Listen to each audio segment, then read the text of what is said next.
हरे कृष्णा दोस्तों, आज वापस जो बचा हुआ क्वेश्चंस थे 3.2 3.3 में जो प्रॉब्लम वाले क्वेश्चंस हैं जिसमें हमको इक्वेशन बनाने की जरूरत पड़ती है उसके बारे में आज हम समझेंगे। जैसे कि यहाँ पर मैंने लिखा pair of linear equation in two variable, इसी चैप्टर के बारे में एक्सरसाइज 3.2 उसमें जो प्रॉब्लम वाले सवाल हैं। इसके पहले वीडियो में मैंने दो तरह के क्वेश्चन, दो मेथड के क्वेश्चन आपको करवाए थे लीनियर इक्वेशन के। एक तो सब्स्टिट्यूशन मेथड था और एक एलिमिनेशन मेथड, हिंदी में बोले तो प्रतिस्थापन विधि और एक विलोपन विधि। मेथड वही रहेंगे लेकिन उसके लिए हमें इक्वेशन चाहिए। प्रॉब्लम वाले सवाल में हमको सबसे बड़ी परेशानी है कि इक्वेशन कैसे बनाए।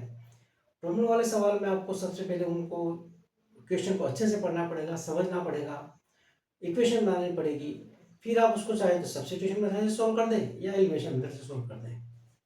तो अब इसमें क्वेश्चन है मेरे पास, इसमें है question the difference between two numbers is 26 and one number is 3 times the other, find them. मतलब यहाँ पर दो नंबर्स की बात हो रही है कि दो नंबर से उनका डिफरेंस कितना है, 26 है। तो सबसे पहले आप तो दो नंबर हमको मानना है। लेट द नंबर्स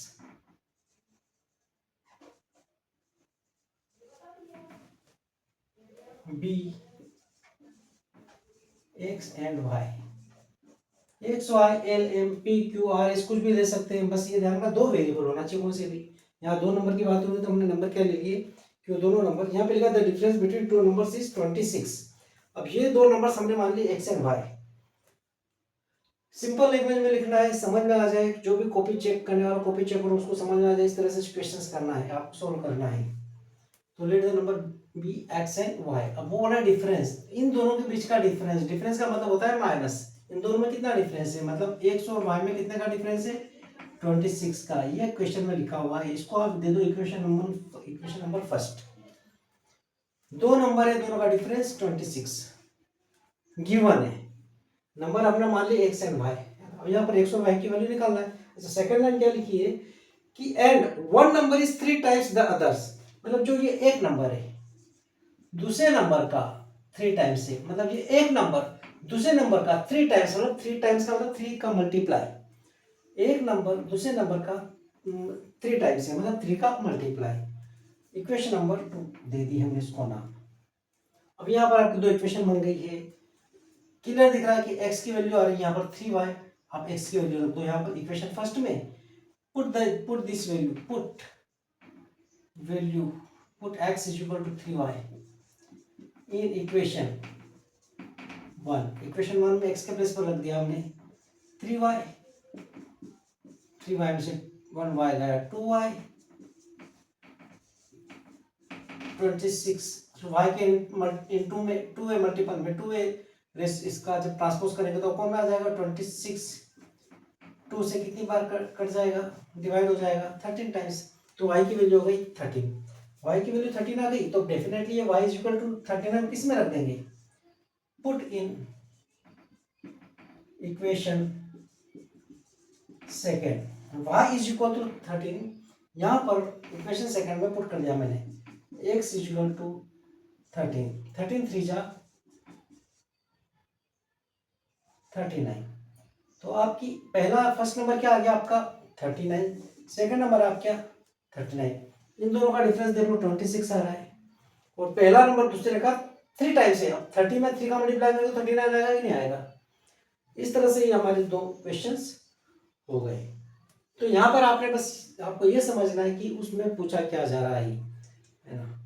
तो इसके बाद ये सेकंड क्वेश्चन में लिखा है the larger of to supplementary angles exceeds the smaller by 18 degree, find them. अब यहाँ दो एंगल की बात हो रही है कि वो दोनों एंगल, दो एंगल हमको फाइंड करना है। उसमें ये लिखा है कि the larger of to supplementary angles. तो पहले ये समझो सप्लीमेंट्री एंगल्स क्या होता है। सप्लीमेंट्री एंगल्स होता है दो एंगल्स को जब प्लस करते हैं तो उनका जो प्लस सम आता है वो 180 होता है। कहने का मतलब अगर हम let the angles be, let the supplementary angles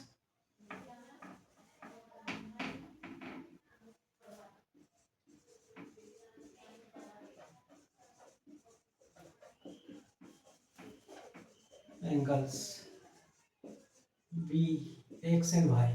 हमने सप्लीमेंट्री एंगल मान लिया एक्स और वाई। तो according to definition of supplementary angles,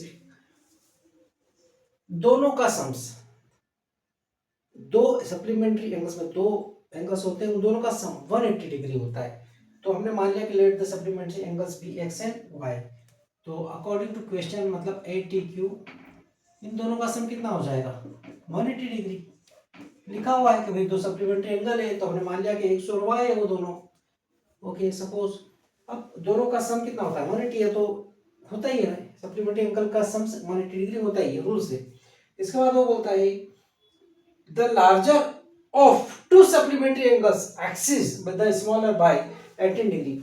मतलब इसमें दो एंगल, एक बड़ा है एक छोटा है। लार्जर मतलब ये बड़ा वाला, वाई मतलब छोटा वाला। जो बड़ा वाला एंगल है वो छोटे वाले से कितना अधिक है 18 अधिक है। कहने का मतलब अगेन अकॉर्डिंग टू क्वेश्चन जो बड़ा है एंगल छोटे से, मतलब डेफिनेटली छोटा है तो बड़े में छोटा ही माइनस होगा ना, कितना अधिक है 18, तो ये 18 डिग्री मैंने इसको नाम दे दिया। अब आपके पास यहाँ बन गई दो इक्वेशन, दो इक्वेशन बन गई। मतलब अब आप क्लियर दिख रहा है कौन सी मेथड से सोल्व हो जाएगा, एलिमिनेशन मेथड से। दोनों प्लस वाई कट गए, 1x 2x 180 प्लस 18 कितने हो गए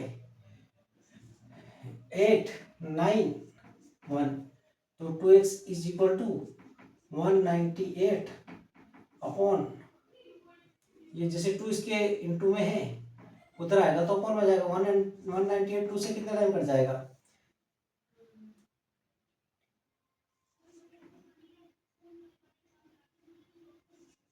x की वैल्यू आ गई आपकी 99 डिग्री, है ना। सेकंड, x की value put x is equal to 99 in equation.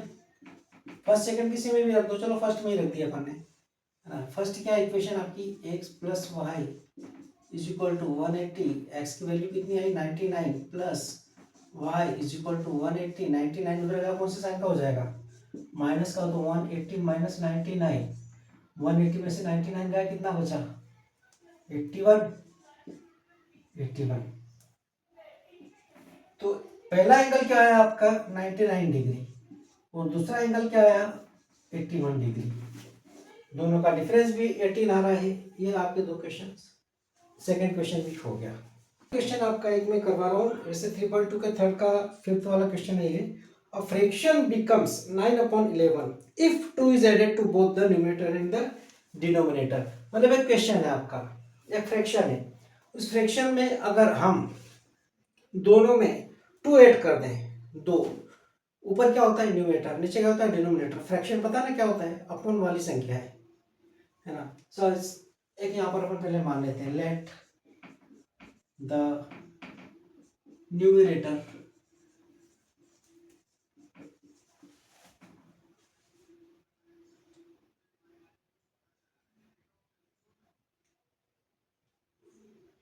and the numerator x and denominator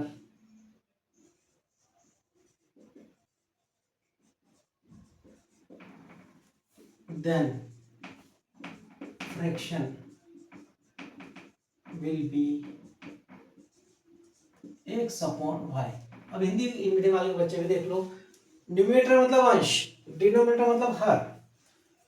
हर मान लिया हमने x और अंश, अंश मान लिया हमने x और हर मान लिया हमने y।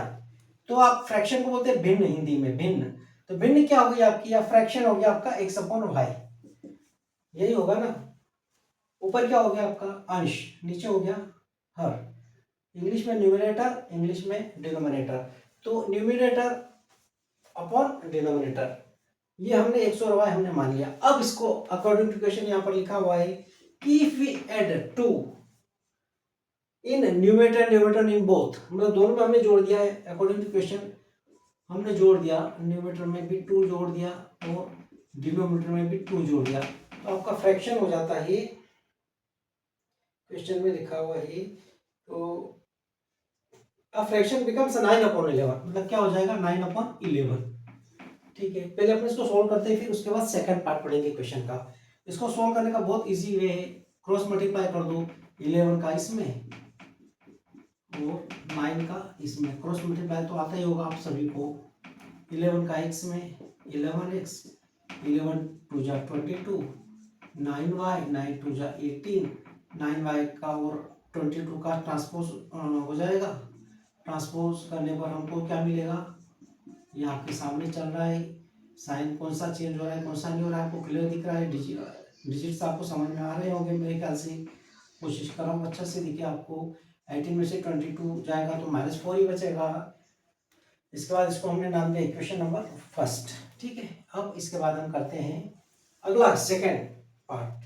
Second part of the question, second part में लिखा है कि 3 is added to both denominator and denominator it becomes 5/6। मतलब अब हमने 3 प्लस कर दिया, इसी फ्रैक्शन में हमने पहले 2 प्लस किया था, अब कर रहे हैं 3 प्लस। अगेन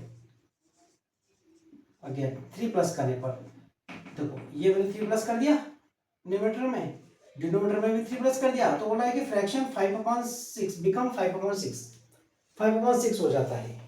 चेक कर लेते हैं, हाँ ओके बिकम्स, मतलब 5/6 हो जाता है। तो भाई इसको भी अब ऐसे सॉल्व करना है, जैसे इसको क्या है क्रॉस मल्टीपल, 6x + 3 5y + 3, 6 का x में मल्टीप्लाई 6x, 6 3 जा 18, 5 का y में 5 5 5 3 जा 15। ट्रांसपोज कर देंगे 5 5 का और 18 का, तो इधर कर रहा हूँ बचा हुआ, तो 6x - 5 5 इधर आ जाएगा, माइनस का हो जाएगा, 18 उधर जाएगा तो डेफिनेटली ये भी माइनस का हो जाएगा। 6x - 5 5 = 15 - 18 - 3, equation second. अब आपके यहाँ पर दो इक्वेशन बन गए फर्स्ट और सेकंड। तो I hope you can solve कर सकते हो इसको। तो आप चाहो तो आप एलिमिनेशन मेथड से सोल्व करो, चाहो तो सब्स्टिट्यूशन मेथड से सोल्व करो, या आप पे डिपेंड करता है। इक्वेशन फर्स्ट मैंने बना दी और इक्वेशन सेकंड मैंने बना दी। सोल्व कर पे आप x y की वैल्यू आ जाना, x की वैल्यू यहाँ रख देना, y की वैल्यू यहाँ रख देना, तो आपको आपका फ्रैक्शन मिल जाएगा। थैंक यू, आज के लिए इतना ही। अगले वीडियो में फिर वापस जल्दी आएंगे हम। सो सब शेयर, सब्सक्राइब, लाइक, कमेंट जरूर कीजिए। Thank you.